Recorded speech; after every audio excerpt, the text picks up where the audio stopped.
Hay momentos en la vida en que el destino nos empuja a un cruce de caminos sin previo aviso, y lo que creíamos conocer se desvanece como humo. Esa es la verdad que aprendí, una verdad que transformó mi mundo y que hoy quiero compartir contigo, en la intimidad de esta conversación.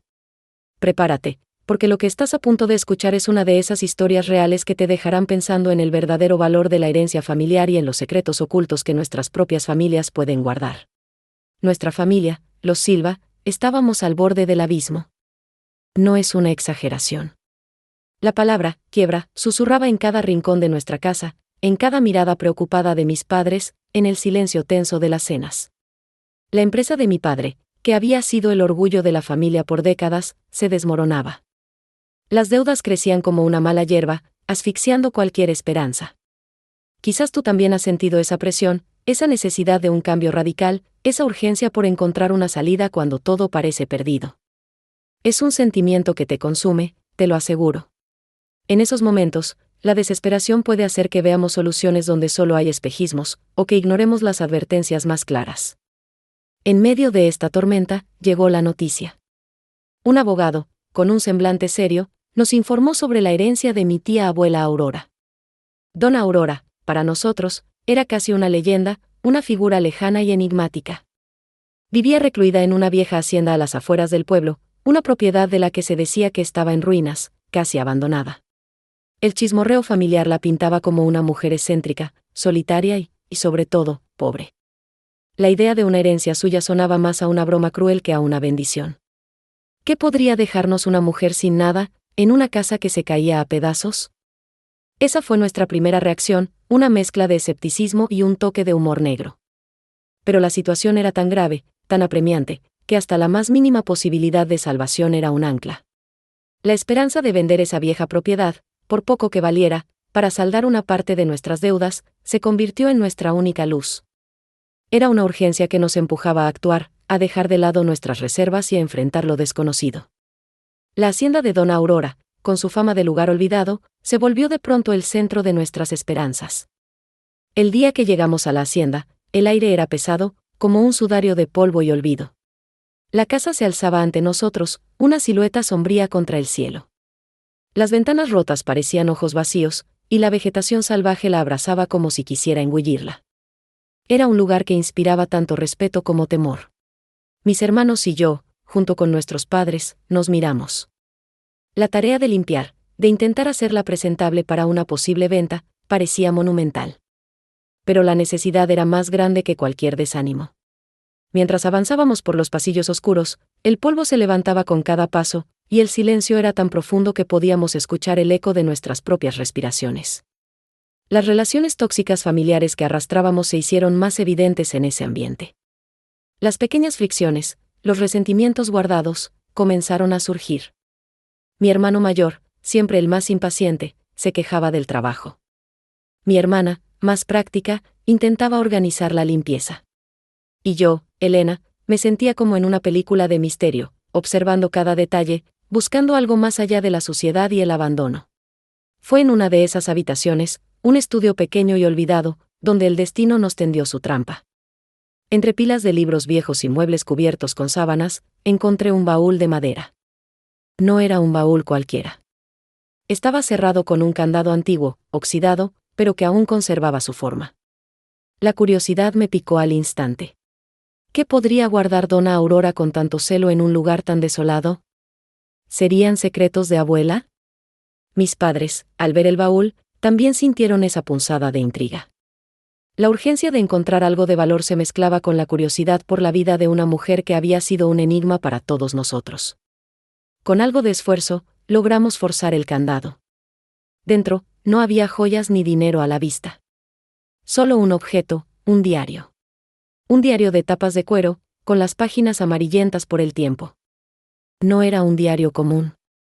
Estaba atado con una cinta de seda, como si su contenido fuera tan delicado como peligroso. Al abrirlo, la primera página revelaba una caligrafía elegante, pero con un temblor que delataba la edad de Dona Aurora. No eran simples anotaciones. Eran confesiones de madres, testimonios de vida, relatos de abuelas que comenzaban a desvelar la historia de vida de una mujer valiente. Las primeras líneas hablaban de un sufrimiento materno tan profundo, de una elección tan desgarradora, que el aire en la habitación pareció volverse más frío. En ese momento, querida amiga, comprendí que esa herencia familiar no era lo que pensábamos. No era solo una propiedad en ruinas, ni un puñado de objetos viejos. Era una caja de Pandora, un portal a un pasado que se negaba a quedarse enterrado. Lo que estaba a punto de revelarse, lo que Dona Aurora había guardado con tanto celo, no solo cambiaría el destino de nuestra familia, sino que nos obligaría a confrontar verdades ocultas que nunca imaginamos. La primera carta de mamá en el diario no era para nosotros, sino para alguien más, alguien que no conocíamos. Y en ella, Dona Aurora hablaba de un secreto de familia revelado que, al contrario de salvarnos de la quiebra, nos arrastraría a un abismo de verdades ocultas y un pasado que se negaba a quedar enterrado. La pregunta que se instaló en mi mente, y que ahora te hago a ti, es, ¿qué tipo de pacto o maldad había hecho mi tía abuela para sobrevivir, y por qué la sombra de su pasado parecía tan viva y tan palpable en cada palabra escrita? Si esta historia de vida te ha intrigado, si sientes la curiosidad de desentrañar estos secretos familiares junto a mí, te invito a que sigas este camino. Hay mucho más por descubrir, mucho más por aprender sobre la fortaleza de mujer y la redención que puede surgir de las historias conmovedoras. Para no perderte ninguna de estas revelaciones familiares y giros inesperados, te pido que le des me gusta y sigas nuestro canal Heroínas de Familia. Te aseguro que lo que viene a continuación te dejará sin aliento. El aire en aquel estudio de la hacienda de Dona Aurora se había vuelto casi irrespirable. Mis padres, mis hermanos y yo estábamos ahí, de pie, viendo cómo mis manos temblaban al sostener el diario, esa carta encontrada que prometía revelaciones impactantes. La primera página, la que mencionaba un secreto de familia revelado y un pacto o maldad, era solo el principio. Lo que venía después era una de esas historias de vida que hacen cuestionar todo lo que se creía saber sobre el amor, el sacrificio y la herencia familiar. La primera carta de mamá en el diario no era para nosotros, sino para una mujer llamada Isabel. Dona Aurora la había escrito en 1945, en plena posguerra, cuando la vida era dura y las oportunidades escasas. La caligrafía, aunque elegante, revelaba una profunda angustia. En ella, Dona Aurora confesaba haber entregado a su hija recién nacida, a su propia Isabel, a una familia adinerada. No por crueldad, sino por una desesperación que solo una madre e hija separadas pueden entender. No había otra forma, mi pequeña, escribía, para que tuvieras una vida digna, para que no sufrieras el hambre y la miseria que yo conocía. Era una confesión impactante, un sufrimiento materno que resonaba a través de las décadas. En ese momento, la magnitud de su pacto se hizo clara. No era maldad, sino un sacrificio desgarrador. Dona Aurora, una mujer valiente a su manera, había tomado la decisión más difícil de su vida para asegurar el futuro de su hija. Es una historia para reflexionar, una lección de vida sobre las decisiones imposibles que a veces nos impone el destino. Esto es un ejemplo práctico de cómo, en los momentos más oscuros, la elección menos deseable puede ser la única que garantice una oportunidad, aunque el corazón se rompa en el intento. A veces, la verdadera fortaleza se mide en la capacidad de tomar decisiones dolorosas por el bien de aquellos a quienes se ama. El diario continuaba con relatos emotivos de cómo Dona Aurora había seguido de cerca la vida de su hija Isabel, desde la distancia, con el corazón roto pero con la convicción de haber hecho lo correcto. Hablaba de las noches sin dormir, del perdón familiar que anhelaba, y de la esperanza de un reencuentro familiar que nunca se concretó. Cada palabra era un lamento, una historia conmovedora de amor y pérdida. Mis padres se miraban, mudos. Mis hermanos, que al principio habían tomado todo con escepticismo, ahora escuchaban con una seriedad inusual. La curiosidad insaciable nos había atrapado a todos. Pero la revelación no terminaba ahí. Dona Aurora describía en detalle el acuerdo que había hecho con la familia que adoptó a Isabel. No solo era una cuestión de dinero, sino de un compromiso. La familia adoptiva, los del Valle, había prometido cuidar de Isabel y, a cambio, Dona Aurora les había cedido una parte significativa de sus tierras, las mismas tierras donde ahora se encontraba la hacienda. Esto era un secreto oculto, una herencia y traición que nadie en nuestra familia conocía. La hacienda no era completamente nuestra, nunca lo había sido. La cohesión magnética del relato nos arrastraba a través de las páginas. Dona Aurora explicaba que, con el paso de los años, los del Valle habían caído en desgracia, perdiendo su fortuna y sus propiedades.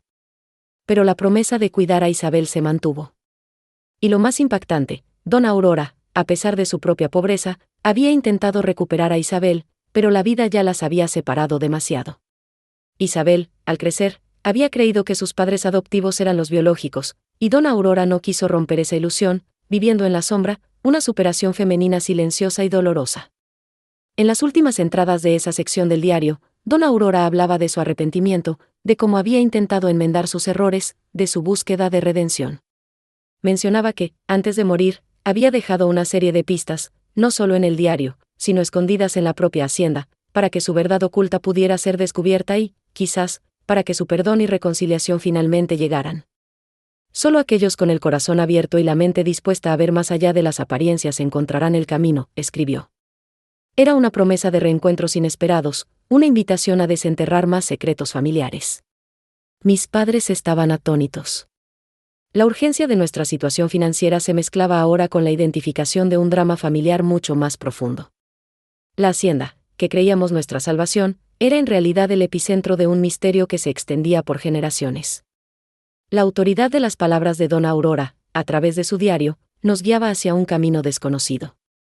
El diario no revelaba dónde estaban esas pistas, ni qué significaban.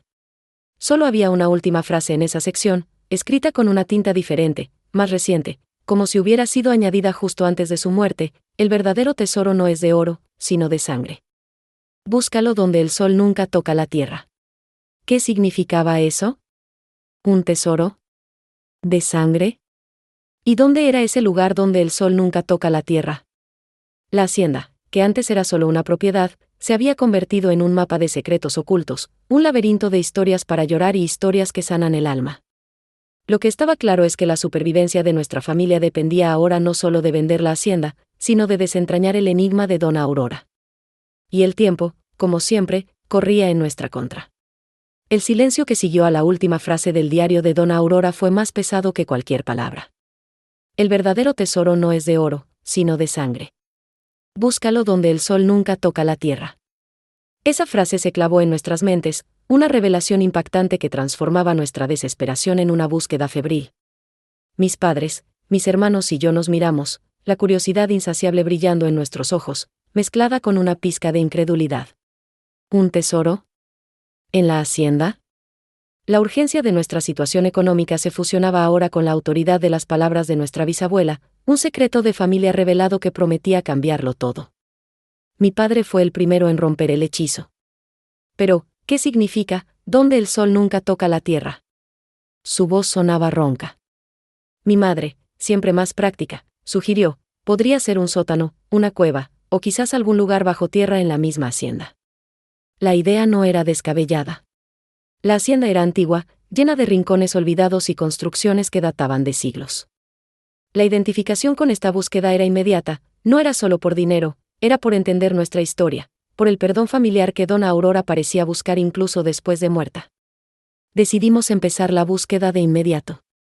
No había tiempo que perder. La hacienda era enorme, y cada minuto que pasaba era un minuto más cerca de perderlo todo. Nos dividimos en equipos. Mis hermanos mayores, Carlos y Miguel, se encargarían de los exteriores, los viejos almacenes y los pozos secos. Mis padres revisarían la casa principal, cada rincón, cada mueble antiguo. Yo me concentraría en el estudio y la biblioteca, lugares donde dona Aurora pasaba mucho tiempo, buscando cualquier pista adicional en sus libros o papeles. Este es un ejemplo práctico de cómo la organización y la asignación de tareas pueden transformar una tarea abrumadora en una serie de pasos manejables, incluso cuando el destino de una familia está en juego. Cada uno aportaba su fuerza y su intuición, creando una cohesión magnética en nuestra misión. Mis manos se deslizaron por los lomos de los libros en la biblioteca, el polvo de años cubriendo mis dedos. Buscaba algo inusual, un libro fuera de lugar, una nota escondida. La dramatización cinematográfica de la escena se sentía real, cada sombra, cada crujido de la madera, parecía guardar un secreto oculto. De repente, mis dedos tropezaron con un compartimento secreto detrás de una estantería. Era pequeño, apenas un hueco, y dentro encontré una pequeña caja de madera. Mi corazón dio un vuelco. La abrí con manos temblorosas. No había oro ni joyas, sino un manojo de cartas viejas y un broche de plata con las iniciales IDV. Las cartas eran de Isabel del Valle, la hija de dona Aurora. No eran para ella, sino para un hombre, un tal Ricardo. En ellas, Isabel hablaba de su vida con los del Valle, de cómo los quería, pero también de una profunda melancolía, de un vacío que no podía explicar. siento que una parte de mí está perdida, Ricardo, escribía en una de ellas. Como si mi historia comenzara a la mitad. Mencionaba también un lugar especial en la hacienda, un jardín secreto, que sus padres adoptivos le habían mostrado de niña, un lugar donde se sentía extrañamente conectada con algo que no podía nombrar. Un reencuentro familiar parecía estar en el aire, pero de una forma inesperada. El broche con las iniciales, IDV, era la prueba de que Isabel había estado aquí, en esta hacienda. Pero, ¿qué significaba el jardín secreto? ¿Y cómo se relacionaba con donde el sol nunca toca la tierra? La promesa de revelación extraordinaria se volvía más palpable. Mientras yo leía las cartas, mis hermanos regresaron del exterior, sus rostros cubiertos de tierra y frustración. Nada, dijo Carlos, solo viejos aperos y telarañas. Miguel añadió, revisamos el sótano de la casa principal, el que está bajo la cocina, pero está vacío, solo tierra y humedad. Mi padre, al escuchar lo del broche y las cartas, se acercó. Isabel del Valle. ¿Así que ella estuvo aquí? ¿Y un jardín secreto? La pieza clave, la que nos hizo sentir que estábamos a punto de desentrañar el misterio, llegó cuando mi madre recordó algo. El viejo jardín de invierno, dijo, el que está al lado de la capilla. Siempre ha estado cerrado, lleno de plantas que ya no existen. Mi abuela, la madre de Dona Aurora, decía que era un lugar muy especial para ella, pero que después de la guerra, Dona Aurora lo mandó sellar. Un jardín de invierno, sellado, donde el sol apenas penetraba por los cristales sucios y las plantas muertas creaban una oscuridad perpetua. Donde el sol nunca toca la tierra, exclamé, sintiendo un escalofrío. Era el lugar perfecto. La coherencia y ritmo de la historia nos guiaba. El beneficio de encontrar este lugar podría ser inmenso. Corrimos hacia la capilla. El jardín de invierno era una estructura de cristal y hierro, cubierta por enredaderas secas. La puerta de madera, carcomida por el tiempo, estaba cerrada con un candado oxidado. Mis hermanos forzaron la cerradura con una barra de hierro. El chirrido metálico resonó en el silencio, abriendo paso a un aire viciado y frío. Al entrar, la oscuridad nos envolvió. El lugar era una tumba de vegetación, con macetas rotas y cristales sucios. Pero en el centro, bajo un domo de cristal que apenas dejaba pasar la luz, había una fuente seca, y a su alrededor, grabadas en el mármol, unas palabras que nos dejaron sin aliento. Eran las iniciales, IDV, y debajo, una fecha, 1945.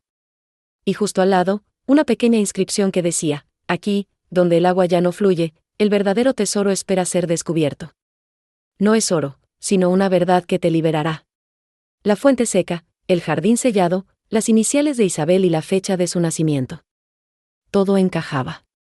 Pero, ¿qué verdad nos esperaba? ¿Y cómo se relacionaba con el tesoro de sangre? La respuesta, sentía, estaba enterrada justo ahí, bajo nuestros pies, en ese lugar donde el sol había dejado de brillar hace mucho tiempo. La inscripción en la fuente seca, aquí, donde el agua ya no fluye, el verdadero tesoro espera ser descubierto. No es oro, sino una verdad que te liberará, se grabó en mi mente como una sentencia. El tiempo pareció detenerse, y el aire viciado del jardín de invierno se cargó de una curiosidad insaciable. Mis padres, mis hermanos y yo nos quedamos en silencio, procesando la profundidad de esas palabras. ¿Una verdad que nos liberaría? ¿Y cómo se conectaba con el tesoro de sangre que Dona Aurora había mencionado en su diario? La urgencia de entender el mensaje era palpable, no era solo por la hacienda, era por el alma de nuestra familia. Mi padre, con su habitual pragmatismo, fue el primero en reaccionar. Si el tesoro está aquí, y dice, donde el agua ya no fluye, quizás esté debajo de la fuente. La idea era lógica. No había tiempo para dudas.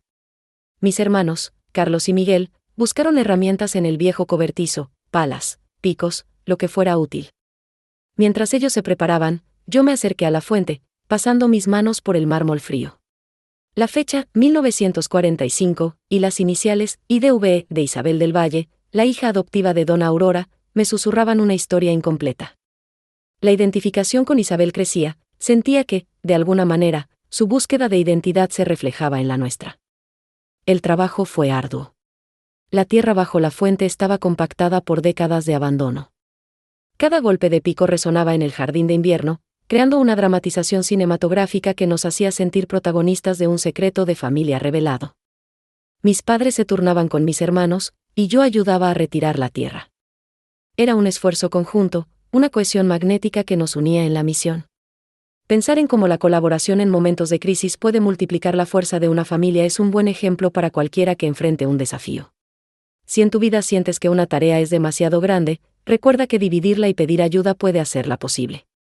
Después de lo que parecieron horas, el pico de Carlos golpeó algo sólido. No era piedra.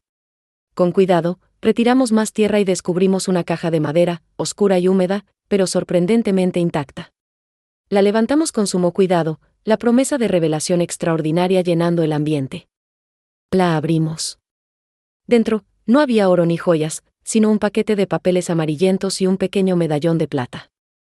El medallón tenía grabado un árbol genealógico simplificado, con 2 ramas que se unían en un punto. Los papeles eran cartas y un certificado de nacimiento. Mi madre tomó el certificado. Sus ojos se abrieron de par en par. Es de Isabel, susurró. Isabel del Valle, nacida el 15 de marzo de 1945. Pero lo que la dejó sin aliento fue el nombre de la madre, María Elena Rosales. Y el padre, Ricardo Valdés. Ricardo. El mismo Ricardo al que Isabel escribía en las cartas que encontré en la biblioteca. La autoridad de los documentos era irrefutable. La verdad, la que nos liberaría, comenzaba a desvelarse. Isabel no era hija biológica de Dona Aurora y don Luis del Valle. Era hija de María Elena Rosales y Ricardo Valdés. Dona Aurora la había adoptado. El tesoro de sangre no era una fortuna material, sino la revelación de un linaje oculto, el perdón familiar que Dona Aurora anhelaba al confesar su secreto. Las cartas en la caja eran de María Elena a Dona Aurora. En ellas, María Elena, una joven de origen humilde que trabajaba en la hacienda, le pedía a Dona Aurora que cuidara a su hija, Isabel, porque ella y Ricardo, un peón de la hacienda, se veían obligados a huir debido a una situación peligrosa que no especificaba. Había miedo en sus palabras, pero también una profunda confianza en Dona Aurora. Sé que le darás el amor y la vida que yo no puedo darle ahora, escribió María Elena. Prometo que un día volveremos por ella. La historia se desplegó ante nosotros como una película. Dona Aurora, una mujer de posición, había protegido a la hija de sus empleados, dándole un hogar y un apellido. Pero el secreto, el peso de esa verdad no contada, había marcado su vida y la de Isabel. Ahora entendía por qué Isabel se sentía perdida, como si su historia comenzara a la mitad. Su instinto le decía que había algo más, una parte de ella que le había sido negada. Mi padre, con una expresión de profunda tristeza, dijo, Dona Aurora guardó este secreto para proteger a Isabel, pero también la privó de conocer su origen. Era una verdad compleja, llena de amor y sacrificio, pero también de ocultamiento.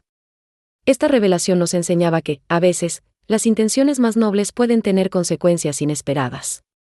Es como cuando uno intenta proteger a un ser querido de una noticia difícil, aunque se haga con el corazón, la verdad siempre encuentra su camino, y, a menudo, es mejor enfrentarla juntos desde el principio. El beneficio de conocer esta verdad, aunque dolorosa, era la posibilidad de sanar viejas heridas y entender nuestra propia historia familiar de una manera más completa.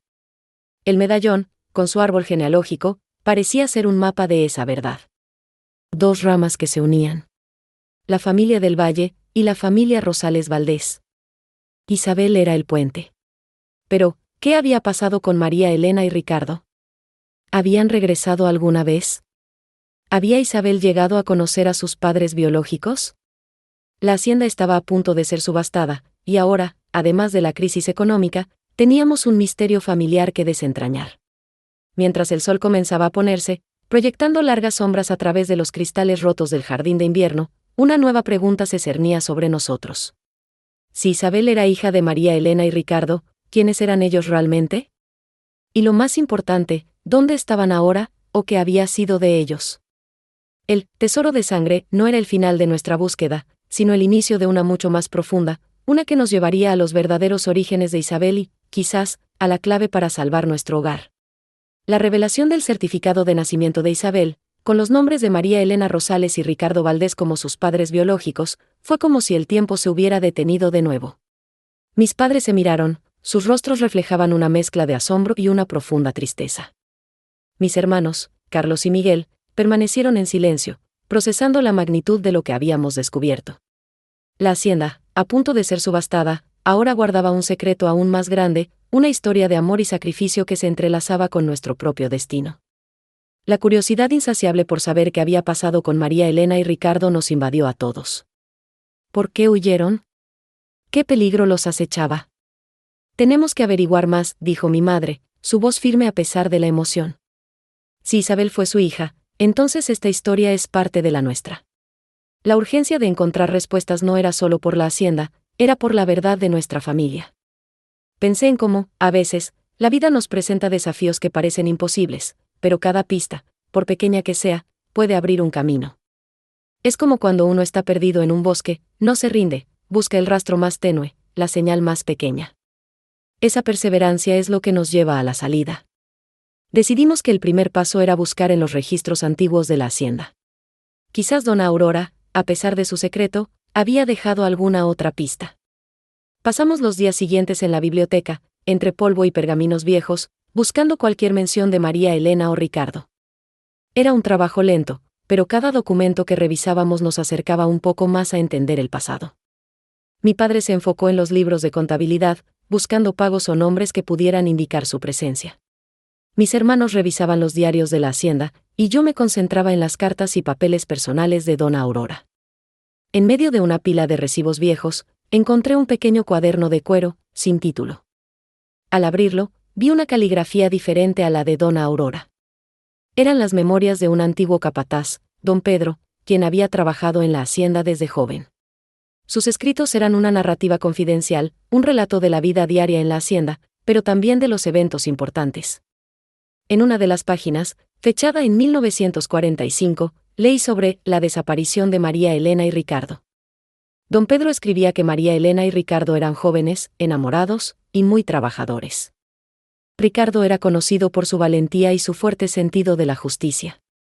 Dice que se metió en problemas con un terrateniente vecino, don Eugenio, un hombre con mucha influencia y poca moral. Don Eugenio quería comprar las tierras de varios pequeños agricultores, y Ricardo los estaba ayudando a resistir. La dramatización cinematográfica de los eventos se desplegaba ante mis ojos, la tensión creciente, las amenazas veladas, el miedo que se apoderaba de la gente. Una noche, escribió don Pedro, Ricardo y María Elena simplemente se fueron. Dona Aurora, con su gran corazón, dijo que se habían marchado en busca de una vida mejor, pero yo sabía que algo más había pasado. Vi a don Eugenio en la hacienda días antes, hablando con don Luis, el esposo de dona Aurora. Sus caras no eran de amigos. La autoridad de don Pedro, un testigo directo, era innegable. Su relato llenaba los huecos que las cartas de María Elena no habían explicado. El peligro no era solo una amenaza, era una realidad con nombre y apellido. La historia de Ricardo, defendiendo a los más débiles, resonó en mí. Era un hombre de principios, y eso le había costado caro. La identificación con su lucha, aunque en un contexto diferente, era fuerte. Me hizo pensar en cómo las decisiones que tomamos, especialmente aquellas basadas en nuestros valores, pueden tener un impacto profundo no solo en nuestra vida, sino en la de quienes nos rodean. A veces, defender lo correcto implica un precio, pero el beneficio de vivir con integridad es invaluable. El cuaderno de don Pedro también mencionaba que, después de la partida de María Elena y Ricardo, dona Aurora se había hecho cargo de Isabel con un amor inmenso, pero siempre con una tristeza en los ojos. Ella había intentado contactar a María Elena y Ricardo a través de algunos contactos en pueblos vecinos, pero sin éxito. Parecía que se los había tragado la tierra. La cohesión magnética de la historia era palpable. Cada pieza encajaba, revelando una imagen más clara del pasado. La bondad de dona Aurora, el coraje de Ricardo, la desesperación de María Elena. Pero aún quedaba una pregunta crucial: ¿qué había pasado con don Eugenio? ¿Y cómo se conectaba todo esto con la actual situación de la hacienda? La subasta se acercaba rápidamente, y sentía que el tiempo se nos escapaba de las manos. Necesitábamos una solución, y la respuesta parecía estar enterrada en el mismo pasado que estábamos desenterrando. Mientras leía la última página del cuaderno de don Pedro, una nota al pie de página escrita con una letra más pequeña y temblorosa captó mi atención. Decía: antes de morir, don Luis me confió que don Eugenio nunca dejó de buscar a Ricardo. Y que la deuda de la hacienda, esa que nos ahoga, tiene raíces más profundas de lo que parece, ligadas a un viejo trato con ese hombre. Un trato que don Luis lamentó hasta su último aliento. La hacienda no solo estaba en peligro por problemas económicos recientes, su destino estaba entrelazado con la historia de Isabel, María Elena, Ricardo y el oscuro pasado con don Eugenio. La verdad que nos liberaría era más compleja de lo que imaginábamos. Pero, ¿qué clase de trato era ese? ¿Y cómo podía un acuerdo tan antiguo seguir afectando nuestro presente de una manera tan devastadora? La respuesta a esa pregunta se sentía como la llave para desentrañar el misterio y, quizás, para salvar nuestro hogar. La última frase de don Pedro resonó en mi mente: un viejo trato con ese hombre, que don Luis lamentó hasta su último aliento. Era como si el aire se hubiera vuelto denso, cargado de un secreto que nos había estado asfixiando por generaciones. La curiosidad insaciable por entender ese trato se convirtió en una necesidad urgente, una brújula que nos señalaba el camino a seguir. No era solo la hacienda lo que estaba en juego, era la verdad de nuestra historia, la honra de nuestros antepasados. Tenemos que encontrar ese trato, dije, mirando a mi familia. Mis padres asintieron, sus ojos reflejaban la misma determinación. Carlos y Miguel ya estaban pensando en dónde buscar. Era una narrativa confidencial que se desplegaba ante nosotros, un rompecabezas cuyas piezas estaban dispersas en el tiempo.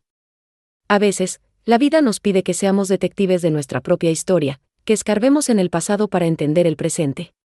Es como cuando uno quiere construir algo sólido, primero debe asegurarse de que los cimientos estén firmes, y eso significa revisar cada piedra. Decidimos concentrar nuestra búsqueda en los papeles personales de don Luis, el esposo de dona Aurora. Si él había lamentado ese trato hasta su muerte, seguramente había guardado algo, alguna prueba, algún indicio.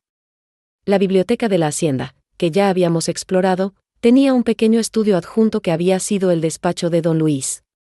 Estaba lleno de libros de leyes, mapas antiguos y cajas empolvadas que nunca habíamos tenido razón para abrir. La dramatización cinematográfica de nuestra búsqueda comenzó. Cada caja que abríamos era un viaje al pasado.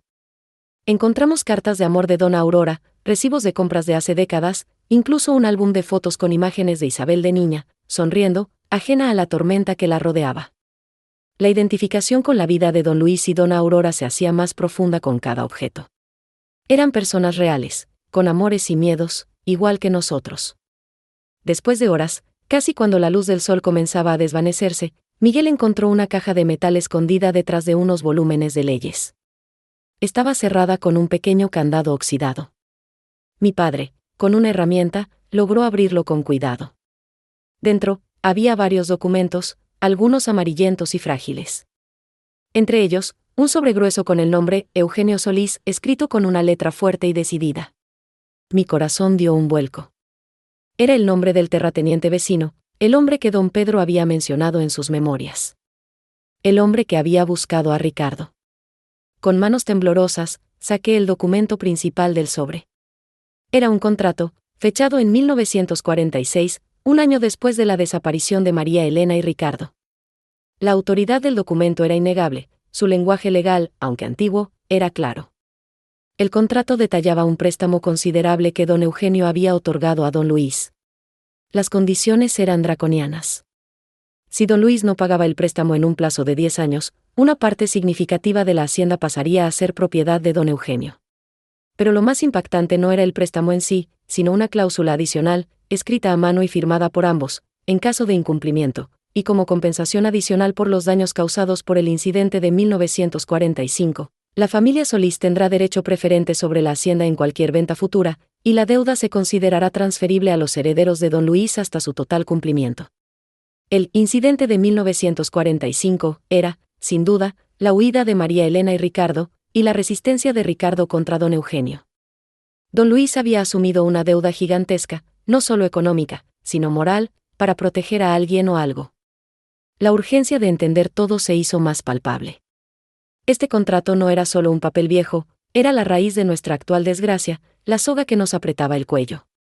Esto lo explica todo, murmuró mi padre, su voz apenas audible. Don Luis no solo tomó un préstamo, sino que se comprometió por algo más grande, algo que don Eugenio usó para atar a la hacienda a su familia.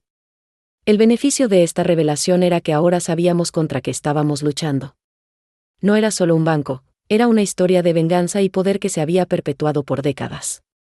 Pensé en cómo, a veces, las soluciones a nuestros problemas no están en el futuro, sino en el pasado. Es como cuando uno se siente atascado en un proyecto, a menudo, la clave para avanzar está en revisar los pasos iniciales, los acuerdos originales, las decisiones que se tomaron al principio. Entender el origen de un problema es la mitad de la batalla ganada. la cohesión magnética de los eventos se revelaba. La huida de Ricardo y María Elena, el dolor de Dona Aurora, el sacrificio de don Luis, y ahora, la amenaza de don Eugenio, que se extendía como una sombra hasta nuestro tiempo. Pero la historia no terminaba ahí. Había una nota pegada al contrato, escrita con la misma letra temblorosa de don Luis que don Pedro había mencionado. Hija mía, si lees esto, debes saber que Eugenio Solís tuvo un hijo, un hombre tan ambicioso como él. Se llama Ramiro Solís. Él es quien ha estado moviendo los hilos, comprando las deudas de la hacienda a través de sus empresas. Él es el verdadero acreedor, el que busca cobrar la vieja deuda de su padre. Y hay algo más, algo que nunca pude decirte. La nota se cortaba abruptamente, como si don Luis hubiera sido interrumpido o no hubiera tenido tiempo de terminar. Ramiro Solís. El nombre nos golpeó como un rayo. No era un banco anónimo, era el hijo de don Eugenio, continuando la vendetta de su padre. La promesa de revelación extraordinaria se había cumplido, pero nos dejaba con un nuevo y aterrador misterio. ¿Qué era lo que don Luis no había podido decir? ¿Qué otro secreto guardaba ese hombre, Ramiro Solís, que podía ser aún más peligroso que la subasta misma? La respuesta a esa pregunta se sentía como el último eslabón de una cadena que nos mantenía prisioneros. La nota inconclusa de don Luis, cortada justo cuando prometía revelar algo más, se sentía como un grito ahogado desde el pasado. Ramiro Solís, el hijo del viejo Eugenio, era el verdadero enemigo, y no un banco sin rostro. La curiosidad insaciable por saber qué era ese algo más me consumía, como si una parte de mi propia historia dependiera de ello. Era una sensación de que estábamos a punto de desenterrar la verdad completa, esa que había estado oculta por tanto tiempo. ¿Qué habrá querido decir mi abuelo?, preguntó mi madre, con la voz temblorosa. Mis hermanos y mi padre también estaban pensativos, sus miradas fijas en la última frase de la nota.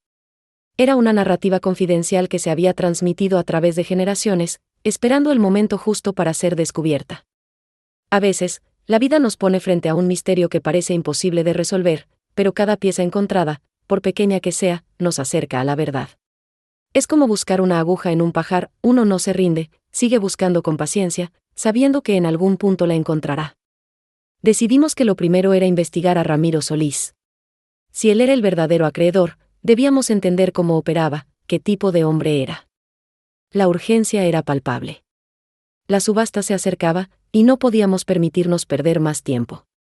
Mi padre sugirió hablar con el abogado de la familia, don Ernesto, un hombre mayor que había llevado los asuntos de la hacienda por muchos años. Él podría tener información sobre Ramiro o sobre cualquier movimiento extraño en las deudas. La dramatización cinematográfica de nuestra investigación nos llevó a la ciudad. El despacho de don Ernesto era un lugar lleno de libros antiguos y papeles. Cuando le contamos lo que habíamos descubierto, sus ojos se abrieron con sorpresa. Ramiro Solís, repitió, pensativo. Sí, sé de él. Es un hombre de negocios muy astuto, con varias empresas. Ha estado comprando propiedades en la región desde hace años, a menudo a través de terceros. Don Ernesto nos confirmó que Ramiro Solís había adquirido las deudas de la hacienda a través de una de sus corporaciones. La autoridad de los documentos es clara, dijo, revisando algunos papeles en su escritorio. Él es el dueño de la deuda. Pero lo que no entiendo es por qué don Luis habría dejado esa nota. Él era un hombre muy cuidadoso con sus palabras. Le mostramos la nota de don Luis. Don Ernesto la leyó varias veces, su ceño fruncido. Esto es muy grave, dijo finalmente. Si don Luis no pudo terminar de decir algo, es porque era algo muy delicado, algo que podría cambiar todo. Podría ser la clave para anular ese contrato o, al menos, para defendernos. La identificación con la preocupación de don Ernesto era inmediata. Sentíamos que estábamos en el camino correcto, que la verdad estaba cerca. Pensé en cómo, en la vida, a menudo nos enfrentamos a situaciones que parecen sin salida. Pero si uno se detiene, analiza la información, y busca la ayuda de quienes tienen conocimiento, siempre hay una forma de avanzar. Es como cuando uno quiere aprender algo nuevo, no se queda solo con lo que sabe, busca a un maestro, lee libros, pregunta a los expertos. Esa es la manera de crecer y superar los obstáculos. Don Ernesto nos dio un consejo: busquen a alguien que haya estado muy cerca de don Luis en sus últimos días. Alguien de su confianza. Él pudo haberle confiado ese secreto a otra persona si no pudo escribirlo. La idea resonó. ¿Quién podría ser esa persona? Regresamos a la hacienda con una nueva misión. Pensamos en los empleados más antiguos, en los amigos de la familia. Recordamos a doña Rosa, la cocinera de toda la vida, que había trabajado para la familia desde que don Luis era joven. Ella había sido como una segunda madre para todos, y su lealtad era inquebrantable. La cohesión magnética de nuestra búsqueda nos llevó directamente a doña Rosa. La encontramos en la cocina, preparando la cena, con el mismo delantal de siempre. Cuando le preguntamos sobre don Luis y si él le había contado algo importante antes de morir, sus ojos se llenaron de lágrimas. «Ay, mi don Luis», dijo con voz suave. Él sufrió mucho al final, con ese peso en el alma. «¿Qué peso, doña Rosa?», pregunté, mi voz apenas un susurro. Ella nos miró, dudando un momento. Él me dijo que el trato con don Eugenio no era solo por dinero. Don Eugenio tenía algo, una prueba, que podía destruir la reputación de la familia. Y no solo eso. Me dijo que había un secreto más grande, algo sobre la tierra misma de la hacienda. Dijo que Ramiro Solís no solo quería la hacienda por la deuda, sino por lo que había debajo de ella. Algo que don Eugenio descubrió hace muchos años y que don Luis intentó ocultar. La promesa de revelación extraordinaria se estaba cumpliendo, pero de una manera que nunca imaginamos.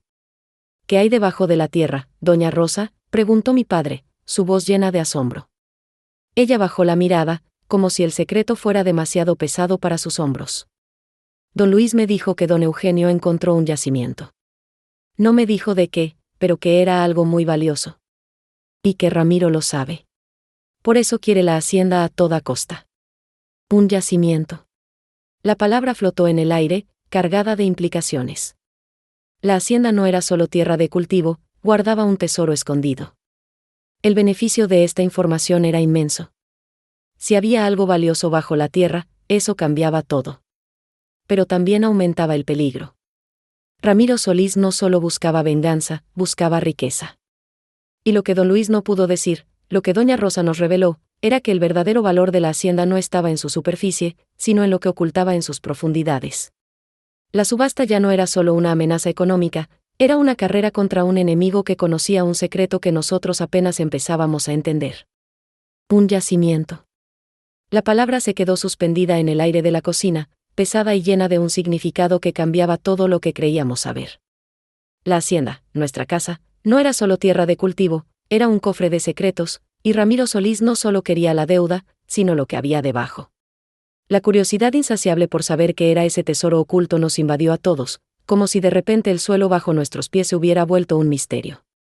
¿Un yacimiento de qué?, preguntó mi padre, su voz apenas un susurro. Doña Rosa negó con la cabeza, sus ojos tristes. Don Luis no lo dijo. Solo que era muy valioso y que don Eugenio lo había descubierto hace muchos años. Era una narrativa confidencial que había permanecido enterrada, esperando el momento justo para salir a la luz. A veces, la vida nos muestra que las cosas no son lo que parecen a simple vista. Es como cuando uno ve un árbol, solo ve las ramas y las hojas, pero la verdadera fuerza está en las raíces, en lo que no se ve. La mesa de la cocina se convirtió en nuestro centro de operaciones. La dramatización cinematográfica de nuestra situación se hizo evidente. Ya no estábamos solo defendiéndonos de una deuda, estábamos en una carrera contra el tiempo para descubrir un secreto que Ramiro Solís ya conocía. La urgencia era real. Si encontrábamos ese yacimiento y podíamos probar su valor, quizás tendríamos una herramienta poderosa para negociar, o incluso para salvar la hacienda. Tenemos que encontrar pruebas, dije, mirando a mi familia. Algo que don Luis haya dejado. Mapas, notas, cualquier cosa que indique dónde está y qué es. Mi madre asintió. Carlos y Miguel ya estaban pensando en dónde buscar. La identificación con la desesperación de don Luis se hacía más fuerte.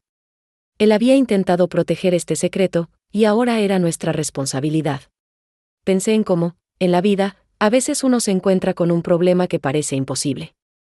Pero si se detiene a analizar todas las piezas, a buscar información, a veces la solución está escondida en los detalles más pequeños. Por ejemplo, si uno quiere iniciar un negocio y no tiene mucho capital, podría buscar un nicho de mercado que otros no han visto, un yacimiento de oportunidades. La clave es la observación y la búsqueda constante. Nuestro primer paso fue regresar al estudio de don Luis. Esta vez, no buscábamos solo papeles viejos, sino cualquier cosa que tuviera que ver con la tierra. Mapas geológicos, libros sobre minería, incluso herramientas. La autoridad en estos temas era algo que don Luis había cultivado, y ahora entendíamos por qué. Había un motivo detrás de cada libro, de cada documento que había guardado con tanto celo. Pasamos horas revisando cada rincón. Abrimos cajones que antes habíamos ignorado, movimos libros de sus estantes, buscando cualquier cosa que pareciera fuera de lugar. La luz del sol se filtraba por la ventana, iluminando el polvo que se levantaba con cada movimiento. Era una búsqueda silenciosa, llena de tensión. Cada objeto que tocábamos tenía una historia, y ahora, una nueva capa de significado. De repente, Miguel encontró algo. Detrás de una pila de mapas antiguos de la región, había un pequeño cuaderno de cuero, sin título. Estaba cerrado con un broche metálico. Cuando lo abrimos, encontramos dibujos detallados de formaciones rocosas, diagramas de capas de tierra y, lo más importante, coordenadas geográficas. Eran números y letras que no entendíamos del todo, pero que apuntaban a un lugar específico dentro de la hacienda. Esto es lo que buscábamos, dijo Carlos, su voz llena de emoción. Son notas de campo. Parece que don Luis estaba investigando algo. La promesa de revelación extraordinaria estaba en nuestras manos. El cuaderno era como un diario secreto de la tierra, escrito por mi abuelo. Pero el cuaderno no solo tenía coordenadas. En una de las últimas páginas, escrita con la misma letra temblorosa de la nota que doña Rosa nos había mostrado, había una entrada que decía: Eugenio sabe la verdad sobre el oro negro. Lo encontró en el sector sur, cerca del viejo pozo. Ramiro no debe saber que tengo esto. Oro negro, murmuré. La frase nos golpeó con la fuerza de una revelación. No era oro ni plata. Era petróleo. La hacienda, nuestra hacienda, estaba sentada sobre un yacimiento de petróleo. El beneficio potencial era inmenso, pero también el peligro. El petróleo era un recurso que atraía a gente sin escrúpulos, y Ramiro Solís era uno de ellos. La cohesión magnética de los eventos se hizo totalmente clara. La deuda, el contrato draconiano, la insistencia de Ramiro en quedarse con la hacienda. Todo era por el petróleo. Don Luis había intentado ocultarlo, había cargado con esa verdad para proteger a la familia. Ahora entendíamos el verdadero peso de su sacrificio. Con el cuaderno en nuestras manos, nos dimos cuenta de que teníamos una nueva batalla por delante. No solo debíamos evitar la subasta, sino también proteger el secreto del oro negro de Ramiro Solís. Él no solo quería la tierra, quería la riqueza que había debajo. Pero el cuaderno de don Luis era una pieza clave, una prueba de que él sabía del yacimiento y que había intentado mantenerlo oculto. La pregunta ahora era, ¿cómo usaríamos esta información sin que se nos escapara de las manos? Y más importante aún, ¿qué otros secretos había guardado don Luis sobre ese yacimiento que podrían ayudarnos a defendernos de Ramiro? El cuaderno de don Luis, con la frase oro negro, escrita con su puño y letra, se sentía como una bomba de tiempo en nuestras manos. La hacienda, nuestra herencia, no era solo tierra, sino un tesoro escondido que Ramiro Solís ambicionaba. La curiosidad insaciable por saber cómo don Luis había manejado este secreto, y qué más había descubierto, nos impulsó a seguir adelante. Era como si cada página del cuaderno nos susurrara una verdad que habíamos ignorado por generaciones. ¿Qué hacemos ahora?, preguntó mi madre, su voz llena de preocupación. La narrativa confidencial de nuestra situación se volvía cada vez más compleja. No podíamos simplemente ir y decirle a Ramiro Solís que sabíamos de su plan. Necesitábamos una estrategia, un plan que nos permitiera usar esta información a nuestro favor sin exponernos. Es como cuando uno tiene una carta fuerte en un juego, no la muestra de inmediato, espera el momento justo para usarla y ganar. La dramatización cinematográfica de nuestra situación exigía una mente fría y un plan bien estructurado. La urgencia de la subasta se cernía sobre nosotros, y cada día que pasaba era un día menos para actuar. Mi padre sugirió que volviéramos a hablar con don Ernesto, el abogado. Él tenía la autoridad legal y la experiencia para guiarnos en este laberinto. Don Ernesto tiene que saber esto, dije. Él nos ayudará a entender las implicaciones legales de un yacimiento de petróleo en nuestra tierra. La identificación con la necesidad de buscar consejo experto era inmediata. En momentos de incertidumbre, es crucial rodearse de personas con conocimiento y experiencia. Es como un capitán de barco en una tormenta, no intenta navegar solo, busca el consejo de su tripulación más experimentada. Regresamos al despacho de don Ernesto, el cuaderno de don Luis cuidadosamente guardado. Cuando le mostramos las notas y la mención del oro negro, su rostro se transformó. Sus ojos se abrieron, y un brillo de asombro y preocupación se apoderó de su mirada. «Petróleo», murmuró, pasando una mano por su cabello. «Esto lo cambia todo». Don Ernesto nos explicó que el descubrimiento de un yacimiento de petróleo en una propiedad privada era un asunto muy delicado. «La promesa de revelación extraordinaria de este cuaderno es inmensa», dijo. «Si don Luis sabía de esto y lo ocultó, es porque entendía los riesgos. Las leyes sobre recursos naturales son complejas. En México, el subsuelo y sus riquezas pertenecen a la nación, pero el propietario de la superficie tiene derechos. Sin embargo, la explotación requiere permisos y concesiones que son difíciles de obtener para un particular. Nos advirtió que si Ramiro Solís sabía del yacimiento, su objetivo no era solo la hacienda, sino el control de ese recurso. Él querrá la hacienda para poder negociar la explotación o para venderla a una gran compañía petrolera. Y si tiene el contrato de la deuda, tiene una ventaja enorme. El beneficio que Ramiro buscaba era mucho mayor de lo que habíamos imaginado. «¿Qué podemos hacer?», preguntó mi padre. Don Ernesto se reclinó en su silla, pensativo. «Necesitamos una estrategia. Primero, no podemos dejar que Ramiro sepa que hemos descubierto esto. Es nuestra carta secreta. Segundo, debemos investigar a fondo este yacimiento. Necesitamos un experto, un geólogo, que pueda confirmar la existencia y el potencial de ese oro negro. Y tercero, debemos buscar cualquier irregularidad en el contrato de la deuda que Ramiro tiene. Si don Luis no pudo terminar su nota, es porque había algo más, algo que podría invalidar ese acuerdo». La cohesión magnética de su plan nos dio un rayo de esperanza. Teníamos una dirección. El primer paso era encontrar a ese geólogo. Don Ernesto nos dio el contacto de un viejo amigo suyo, el doctor Alejandro Morales, un geólogo retirado que había trabajado en la industria petrolera por décadas. «Él es un hombre de confianza y muy discreto», nos aseguró. «Si alguien puede ayudarlos a entender lo que tienen, es él». Al día siguiente, nos reunimos con el doctor Morales en un café discreto en la ciudad. Era un hombre amable, con una barba blanca y ojos vivaces. Cuando le mostramos el cuaderno de don Luis y le explicamos nuestra situación, sus ojos se iluminaron. Don Luis era un hombre muy inteligente, dijo, examinando los dibujos y las coordenadas. «Estas notas son muy detalladas. Parece que él tenía un conocimiento considerable de geología». El doctor Morales confirmó que las coordenadas apuntaban a una zona con potencial petrolero. «El oro negro es una descripción muy precisa», comentó con una sonrisa. «Pero para confirmar, necesitaríamos hacer un estudio de campo. No es algo que se pueda hacer de la noche a la mañana, y menos sin levantar sospechas». Nos explicó que la clave sería hacer un reconocimiento discreto. Necesitamos tomar muestras de tierra y rocas en la zona que don Luis marcó.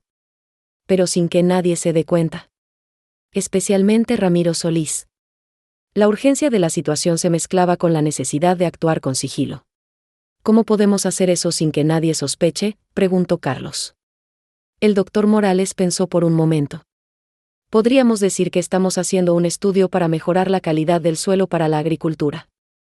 Es una excusa común y no levantaría sospechas. Necesitaríamos algunos días en la hacienda, con equipo básico». La idea era brillante. Una tapadera perfecta. La identificación con esta estrategia nos dio una nueva energía. Era como en el ajedrez, uno no solo piensa en el siguiente movimiento, sino en varios pasos adelante, anticipando las jugadas del oponente.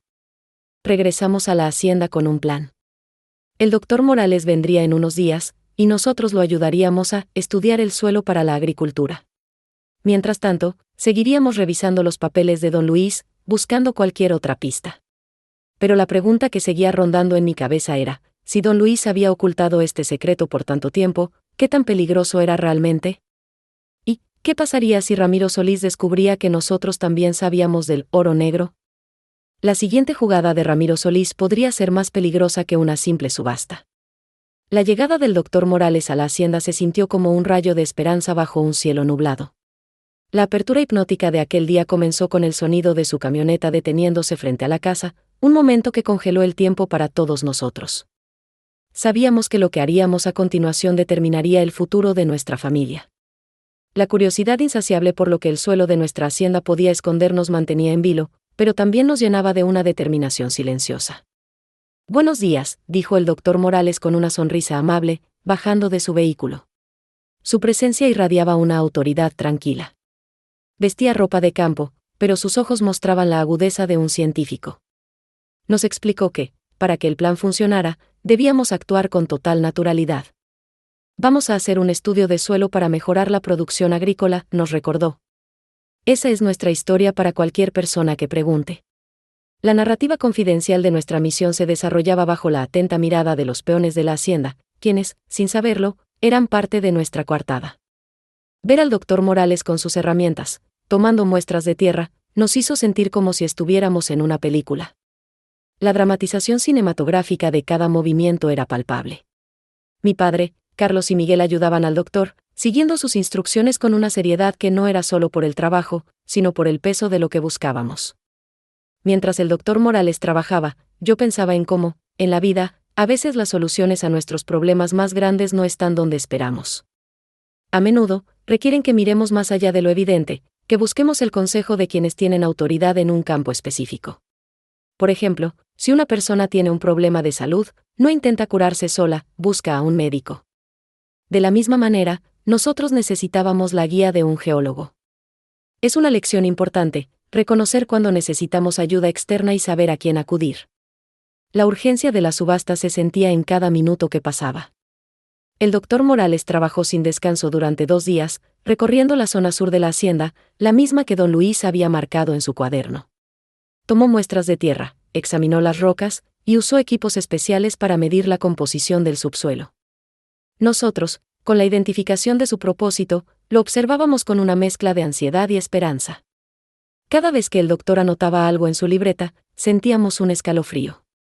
Los resultados preliminares son prometedores, nos dijo el doctor Morales la noche del segundo día, mientras cenábamos en la cocina. Hay indicios claros de hidrocarburos en el subsuelo, justo donde don Luis lo indicaba. Necesito llevar estas muestras a un laboratorio para un análisis más profundo, pero todo apunta a que sí, tienen oro negro bajo sus pies. La noticia nos golpeó como una ola. Había una mezcla de euforia y temor. El beneficio potencial era inmenso, la salvación de la hacienda, pero la realidad de lo que eso implicaba comenzaba a asentarse. El doctor Morales nos explicó que el proceso de confirmación, y sobre todo, de explotación de petróleo, era largo y complicado. No es solo encontrarlo, es poder sacarlo, dijo. Y eso requiere una inversión enorme, tecnología especializada y permisos gubernamentales muy estrictos. La cohesión magnética de los eventos nos llevó a darnos cuenta de que el descubrimiento era solo el principio de un nuevo desafío. El doctor Morales se fue con las muestras, prometiendo regresar en una semana con los resultados definitivos. Esa semana se hizo eterna. Cada día era una batalla contra la incertidumbre. Nos preguntábamos si el oro negro sería nuestra salvación o el inicio de problemas aún mayores. Finalmente, el doctor Morales regresó. Su rostro, esta vez, no mostraba la misma tranquilidad. Había una seriedad que nos hizo contener la respiración. Nos reunimos en la sala, con el corazón latiéndonos con fuerza. Los análisis de laboratorio confirman la presencia de petróleo, comenzó, y por un momento, un suspiro de alivio colectivo llenó la habitación. Pero. Esa palabra, pero, se clavó en nosotros. Pero la profundidad a la que se encuentra el yacimiento y la composición geológica de la zona hacen que su extracción sea extremadamente difícil y costosa. Las estimaciones iniciales sugieren que la inversión necesaria para perforar y extraer el petróleo sería tan grande que, a los precios actuales del mercado, el beneficio sería mínimo, o incluso nulo. La tecnología requerida es muy avanzada y el riesgo ambiental es considerable. La revelación nos dejó en silencio. No era lo que esperábamos. El oro negro no era una solución mágica. Era un tesoro inalcanzable, o al menos, uno que exigía un precio que no podíamos pagar. Mi padre se llevó las manos a la cabeza. Carlos y Miguel se miraron, sus rostros reflejando la misma desilusión. Don Luis lo sabía, dijo el doctor Morales, su voz suave. Él, con su conocimiento, seguramente entendió que este yacimiento no era económicamente viable para un particular. Por eso lo mantuvo en secreto, no como una riqueza oculta, sino como un problema que no quería heredar a su familia. Aquello fue una lección de vida que nos golpeó con fuerza. A veces, lo que parece un gran tesoro a primera vista, resulta ser una carga o algo que no vale la pena el esfuerzo. La verdadera riqueza no siempre es lo que brilla o lo que está enterrado, a veces, es la paz, la seguridad de la familia, o la tierra misma que podemos cultivar y amar. Don Luis no nos había dejado un mapa para hacernos ricos, sino un testamento de su sabiduría, una advertencia. La subasta seguía en pie. Ramiro Solís todavía quería la hacienda, sin saber que el oro negro, que tanto ambicionaba era, en realidad, una ilusión. Pero nosotros sí lo sabíamos. Y ahora, con esa verdad, la pregunta era, ¿cómo usaríamos esta información? ¿Dejaríamos que Ramiro comprara una hacienda con un tesoro inútil, o había otra forma de defender lo que era nuestro, una forma que don Luis, quizás, había previsto? La verdadera batalla apenas comenzaba, y el secreto del oro negro era solo una pieza en un rompecabezas mucho más grande. Si esta historia te ha hecho pensar en los verdaderos tesoros de la vida, no olvides darle me gusta y seguir el canal Recuerdos del Pasado Escondido para no perderte el próximo capítulo. Y así terminamos otra historia más en el canal Recuerdos del Pasado Escondido. Si te gustó, no olvides dejar tu like y suscribirte. Si disfrutas de historias como esta, deja tu comentario y sugiere temas para que desarrollemos nuevas narrativas inéditas. Hasta el próximo video.